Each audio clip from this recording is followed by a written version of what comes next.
Olá, meu amigo, minha amiga, muito obrigado de verdade vocês estarem aqui no nosso Portal do José. Muita coisa importante acontecendo no nosso país.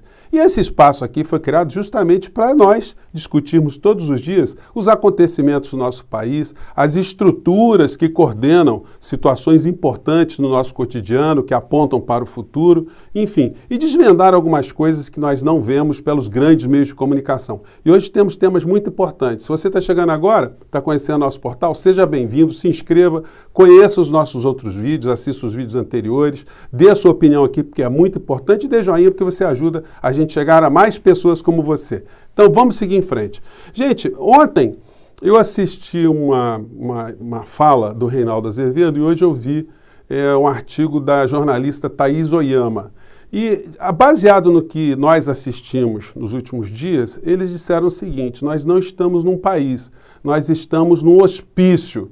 Porque quando você vê a declaração do presidente da República, ou declarações do presidente, dos seus filhos, das pessoas que estão próximas, de senadores que ingressaram agora com o mandado de segurança no STF, nós vamos comentar aqui. E nós vimos também o ministro Paulo Guedes e outro ministro lá, falando as coisas mais absurdas, a gente tem a impressão que nós estamos no hospício. Mas nós não estamos no hospício, não. Eu gostaria de fazer um reparo. Nós estamos aqui numa Chicago dos anos 30, anos 40, governada por gangsters de todas as matizes. E no meio desse gangsterismo, tem algumas pessoas que desenvolvem o papel de chamarem atenção. São os bobos aparentes, são os palhaços que distraem o público enquanto o assalto em toda Chicago está graçando para cima e para baixo. Antes de entrar aqui no aspecto do hospício, vamos falar aqui da Chicago bandida, dos gangsters, né? Nós todos estamos preocupados com as mortes aqui no nosso país, com as tragédias, mas se vocês pegarem os jornais da elite econômica, vocês vão ver esse tipo de notícia aqui, ó. Nós estamos sofrendo, mas os bancos estão ganhando muito dinheiro, e não só os bancos. Os grupos de exportação de commodities, os grupos de mineração, os fundos de investimento, as pessoas que especulam nas bolsas, está todo mundo arrancando um naco no meio dessa história. O Poder Judiciário do nosso país, ele desenvolve um papel, como eu disse para vocês, né, de garantidor das leis de mercado, que são criadas pelos deputados pagos pelas grandes corporações que fazem as nossas leis, e quando ainda surge algum conflito entre o interesse público e o interesse privado, a Suprema Corte Brasileira dá uma decisão favorecendo a iniciativa privada. O ministro Fux, do Supremo Tribunal Federal, ficou 5 anos sentado sobre uma ação que causou um prejuízo para o povo brasileiro de 5 bilhões de reais e que estava relacionado a auxílio moradia dos magistrados. Ficou 5 anos. Agora, para decidir sobre privatização, o ministro é de flash. Não teve uma privatização no nosso país que ficou encalacrada no Supremo Tribunal Federal. Bateu ali, no outro dia já está na mão do gringo, isso é garantido se depender da Suprema Corte Brasileira.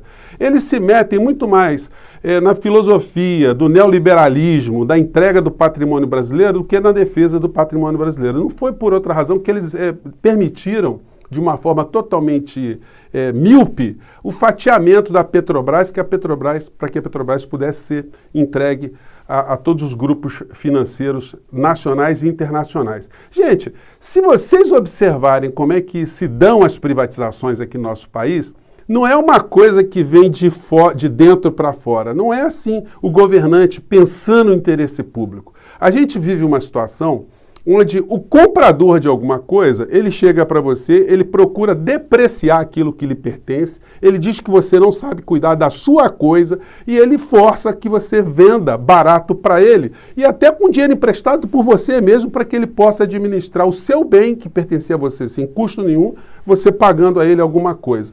Então, o que justifica, vocês acham que, por exemplo, privatização aqui do serviço de água e esgoto no estado do Rio de Janeiro, em outros lugares, isso aí é o povo carioca que está preocupado, o povo carioca que está querendo privatizar? Eles estão falando em baixar o preço de tarifa? Não, eles estão querendo simplesmente abocanhar um serviço que é fornecido, um serviço que tem defeitos, que precisa ser resolvido, mas quanto mais eles puderem tomar a conta das nossas contas, e se a gente não pagar, nós seremos punidos com o corte da energia, o corte da água, melhor para eles. Então, esses processos todos, eles têm uma filosofia muito incrível, né? É a filosofia de favorecer o lado do comprador e depreciar cada vez mais o vendedor, de aumentar o custo da tarifa e de aumentar também o lucro dessa gente. E aí o Supremo Tribunal Federal, quando vai decidir por essas questões, decide a favor do povo? Não, decide a favor dos grupos econômicos, né? Lamentavelmente é isso que acontece. Na contramão do mundo neoliberal, a gente tem essa surpresa grata que está acontecendo nos Estados Unidos. A eleição de Joe Biden, gente, embora não seja a eleição de uma pessoa de esquerda, conforme a direita gosta de dizer, né, que Joe Biden é de esquerda, enfim, ele está fazendo uma agenda nos Estados Unidos que vai na contramão do que está acontecendo aqui no nosso país. Eles estão fazendo um pacote lá, aos 100 dias, onde eles vão injetar 1 trilhão e 500 bilhões de dólares na economia norte-americana. A matéria diz o seguinte: a grande novidade do discurso será o anúncio de mais um volumoso pacote financeiro destinado a reforçar educação, assistência infantil e os direitos trabalhistas nos Estados Unidos. Denominado Plano para as Famílias Americanas, espera-se que o pacote vá ter um custo entre 1,5 trilhão e 1 trilhão e 800 bilhões de dólares. Entre as suas prioridades estão acesso gratuito às faculdades comunitárias, acesso universal a creches, a instituição de licença médica familiar remunerada e créditos fiscais para os mais pobres. E, enquanto isso, aqui no Brasil nós estamos vivendo na Chicago, e não é à toa que eu lembrei de Chicago, porque o ministro da economia do nosso país, ele foi uma pessoa escolada, né? Ou escolarizada para o gangsterismo, e justamente em Chicago. O ministro Paulo Guedes, ele continua cada dia com as suas aberrações. Ontem todo mundo viu ele falando da China, criando um problema diplomático aqui no Brasil. Depois ele tentou se retratar e falou mais besteira. Mas as besteiras do ministro Paulo Guedes, elas não são só folclore, elas fazem parte de uma estratégia de iludir, sobretudo as pessoas de classe média alta, que ele está fazendo um governo que é bom para o Brasil no plano econômico, quando nós não estamos vendo nenhuma perspectiva de melhora em absolutamente nada. Ele está fazendo objetivamente o discurso para agradar uma turma, mas a entrega do patrimônio do povo brasileiro, por outro lado, de uma forma veloz, de uma forma mais rápida, e daí a sustentação do governo Bolsonaro é fundamental para que ele continue no plano econômico a fazer todo tipo de gangsterismo contra o povo brasileiro, né, gente? Não dá para a gente usar outra expressão. E às vezes um bolsonarista ou outra cai aqui no nosso canal, né, nosso portal, são bem-vindos, mas eles ficam muito indignados porque eles acham que a gente está inventando história, eles não querem acreditar, eles estão pagando mais caro no supermercado, estão abastecendo o carro mais caro, mas eles não conseguem entender que nós estamos num governo antinacional, um governo de gangsters mesmo, de vigaristas, de gente que está cuidando dos interesses nacionais, não para o povo brasileiro, mas contra o povo brasileiro. Eu separei aqui algumas falas do Guedes, rápidas, gente, para a gente ver como é que a fala de um estelionatário econômico, de uma pessoa que está na política, ela não tem limite, né? Muitas pessoas não viram essa cena, então faço questão de repetir para vocês o Guedes dizendo que no caso das privatizações, o povo brasileiro hoje que recebe uma Bolsa Família muito chinfrim, poderia ter até 40 mil reais se as privatizações avançassem, né? Ou avançarem. Vamos ver aqui, confiram para vocês verem, você que está chegando pela primeira vez, que eu não estou exagerando. Vejam. Devolver recursos para a população brasileira também. Nós podemos fazer um programa de erradicação. Imagina alguém que está recebendo aí 200, 300 reais, 200 reais de Bolsa Família, e no final do ano, de repente, recebe 40 mil reais. O que são isso? Dividendos da Caixa Econômica, dividendos do Banco do Brasil, dividendos do BNDE, mais a venda de 2 ou 3 grandes estatais.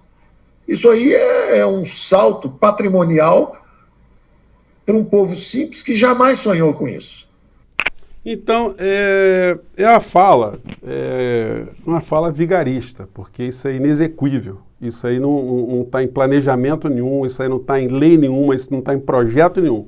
Mas muita gente acaba acreditando nessa conversa, como acreditou numa fala do Guedes, há 2 anos atrás, que ele disse que o gás ia ficar mais barato. É bom a gente mostrar, né? Porque tem muitas pessoas que não acreditam nisso. Então, amigo, olha, você que votou no Bolsonaro, você que acredita que o Bolsonaro está fazendo alguma coisa, você que pensa que Paulo Guedes uma pessoa competente, saiba você que ele está te enganando. Você que achava que ia pagar o gás mais barato, que estava com o governo, estava acabando com as estatais, a promessa foi essa e depois nós vamos ver a fala e vamos ver a realidade. Vamos lá. Sai em 30, 60 dias, vai sair o choque da energia barata. O choque da energia barata, quer dizer, botar o gás em um ano e meio pela metade do preço, isso permite a reindustrialização do Brasil. O Brasil vai se reindustrializar. Hoje, como há o monopólio e não é bem utilizado, o gás é queimado. Gente, o que acontece é o seguinte, são 5 empresas de gás aqui no nosso país. 4 eram privadas e só a Liquigás era pública, ou era pertencente ao grupo Petrobras. E ela foi privatizada. O que nós estamos vendo agora com o preço do gás? Se vocês olharem aqui os principais jornais econômicos que tratam desse assunto, vamos ver isso aqui, deixa eu ver se eu acho aqui. Bom, aqui. Petrobras anuncia aumento de 39% no gás natural para as distribuidoras e isso vai se dar a partir do dia 1º de maio. Então, semana que vem a gente já vai começar a ter notícias sobre isso aqui. Eu vou deixar os links para vocês. Isso aqui é um link da agência do governo federal. Está mostrando o que vai acontecer. Então, gente, como é que a gente chama isso aí? O cara diz que vai fazer uma coisa, que vai diminuir o preço e o preço dobra para você. E você ainda apoia o governo Bolsonaro, por quê? Por que você está apoiando um governo que quando você vai ao supermercado você vê que o óleo subiu quase 100%, que o preço da carne de frango subiu 42%, que a carne de suíno subiu 123%? O que você ainda está achando que esse governo está fazendo de bom para você? Pois bem, isso tem muito a ver, né, gente, com o papel que os meios de comunicação desenvolvem. Então teve essas falas do Guedes aí e ontem a gente teve mais um fato importante aqui no nosso país, que foi a instauração da CPI, conforme a gente já comentou aqui. E isso está dando muito quiprocó e muitas análises, né, feitas de um lado para outro. A grande dúvida que todo mundo tem é o que vai apontar essa CPI, que caminhos ela apontará. Será que o Bolsonaro ele sofrerá um desgaste tão grande que o impeachment não possa ser mais barrado lá no Congresso Nacional? Pois bem, eu disse a vocês ontem que nós deveríamos aguardar qual será a cobertura jornalística que essa CPI terá.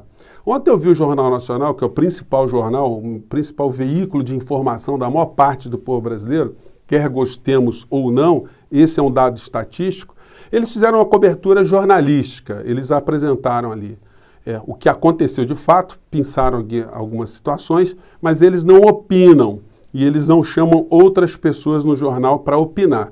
Por enquanto, então, a cobertura jornalística ela ainda não tomou lado, ela ainda está aparentemente neutra. No momento que eles começarem a carregar nas tintas, como eles fazem com uma matéria simples, com uma situação pontual, como foi a morte do menino aqui no Rio de Janeiro, cujo autor, cujo suposto criminoso é o vereador, né? Eu não posso falar que é o cara que cometeu o crime porque isso ainda vai ter que ter um julgamento. Então, mas tudo indica que a situação foi para esse lado. E a cobertura que se dá um fato desse é um negócio gigantesco. No entanto, o genocídio que está acontecendo no nosso país ganha um trato jornalístico. Você não tem assim, nenhuma vinculação da figura do presidente da República de forma direta ao que está acontecendo. Mas a CPI vai fazer esse tipo de coisa. E alguns senadores entraram hoje, aliás, ontem à noite, com um mandado de segurança contra a nomeação, a indicação do Renan Calheiros para ser o relator dessa CPI. Gente, isso demonstra um desespero e um despreparo muito grande. Eles estão querendo que o Renan Calheiros seja determinado pela justiça como uma pessoa suspeita, ele não pode fazer nenhum tipo de investigação. É como se eles estivessem adivinhando que lá na frente alguma pessoa seria investigada e essa pessoa, por ser investigada, sendo parente do Renan Calheiros, ela não poderia o Renan não poderia ser o relator. Olha, eles vão quebrar a cara. Estava lendo esse livro aqui, o Código de Processo Penal, e no artigo 107 diz o seguinte: não se poderá opor suspeição às autoridades policiais nos casos do inquérito, mas deverão elas declarar-se suspeitas quando ocorrer motivo legal. O que quer dizer com isso, gente? A CPI é uma comissão parlamentar de inquérito. ele é um inquérito, ele está um momento, é uma instituição que está cuidando de investigar, de levantar documentos, levantar provas para uma eventual propositura de uma ação. Assim como acontece nas nossas vidas, se alguém se depara com crime, o delegado de polícia ele faz um inquérito policial e depois, quando ele conclui esse inquérito, ele manda para o Ministério Público. A CPI é uma comissão de inquérito, só que é uma comissão de inquérito que, ao invés de ser comandada por um delegado de polícia, é comandada por um senador. E o relatório, tanto de um delegado de polícia quanto de um senador, é mandado para o Ministério Público, nas suas diversas esferas. E o Ministério Público vai analisar se tem elementos para oferecimento da denúncia, para incriminar a pessoa que está sendo apontada, ou pessoas, ou não, em todos os níveis. Então, as regras que são colocadas na Comissão Parlamentar de Inquérito são as mesmas do Código de Processo Penal. Ora, se o delegado de polícia ele não pode ser afastado por uma suspeição ou por um impedimento, só se ele quiser fazer isso, do mesmo modo, um senador, já que o Código de Processo Penal é a ferramenta utilizada numa CPI para organizar toda a investigação criminal, a investigação que vai ser feita ali. Então, o que eu posso dizer para vocês? Já antecipando, o Supremo Tribunal Federal vai dar um não rotundo para esse mandado de segurança.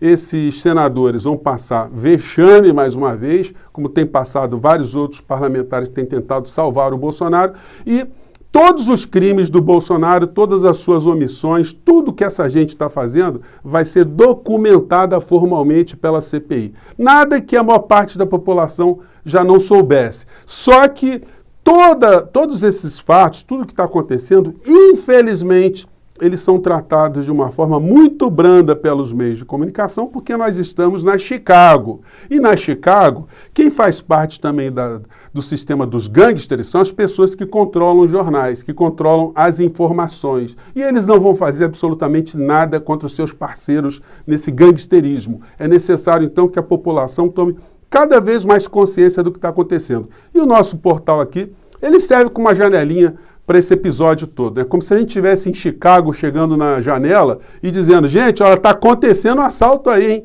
Se liguem que nós estamos sendo roubados. Então, quanto mais gente que está passando na rua escutar isso e falar para outras pessoas, melhor. E a gente está chegando em muitos lugares. Muito obrigado a todos vocês. Vocês não estão sozinhos. Se vocês têm essa percepção que coincide com a minha, saiba você que tem muita gente já no Brasil que já percebeu que nós não estamos em hospício, não. Nós estamos na Chicago antiga, cercado de gangsters por todos os lados. Mas vamos enfrentá-los, porque a gente está descobrindo um a um quem são eles. Gente, eu fico por aqui. Grande abraço, até o próximo vídeo.